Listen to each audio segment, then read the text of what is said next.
سرقت؟ اعطيني شنطتك. أنا مش حرامية. بقول لك اعطيني الشنطة. بس والله ما سرقت. اعطيني الشنطة. بس والله إني ما سرقت. اعطيني اياها. بس أنا مش حرامية. اعطيني الشنطة.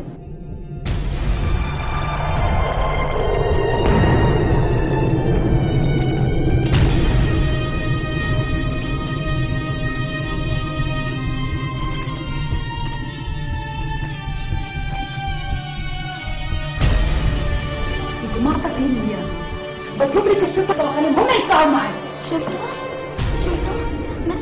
بس كل شي ولا الشرطة. خدي فتشيها. بس مش هون. يا مس خلينا نفتشها بالإدارة مشان الله. يا مس مشان الله. يا مس مشان الله يا مس احكي لها. مس أحلام، تعالي حبيبتي، هاتي شنطتك وتعالي معي. تعالي.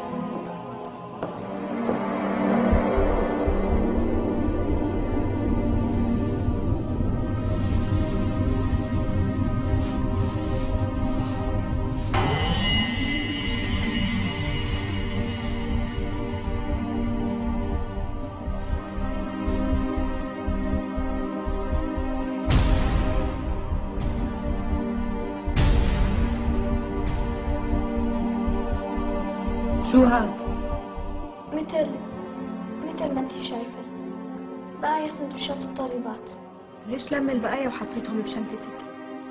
مشان شو احكي؟ أحلام، عشان شو حبيبتي؟ احكي، ما تخافي. مشان أعطيهم لإخواتي. لأخوتك؟ ليه؟ مشان ياكلون. بس والله ما راح أعيدها. خلص هاي آخر مرة. بس ما تحكوا لصاحباتي.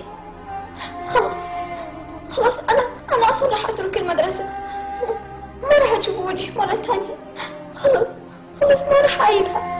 مشان الله بس ما تطلبوا لي الشرطة مشان الله.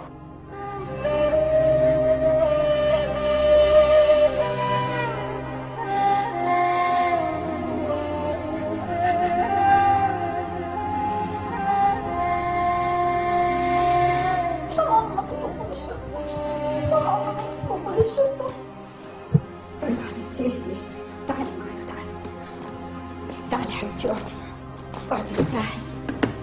احنا حبيبتي ما رح نعمل معاكي ولا اشي، بس انا حابة اعرف انتي ليه بتعملي هيك؟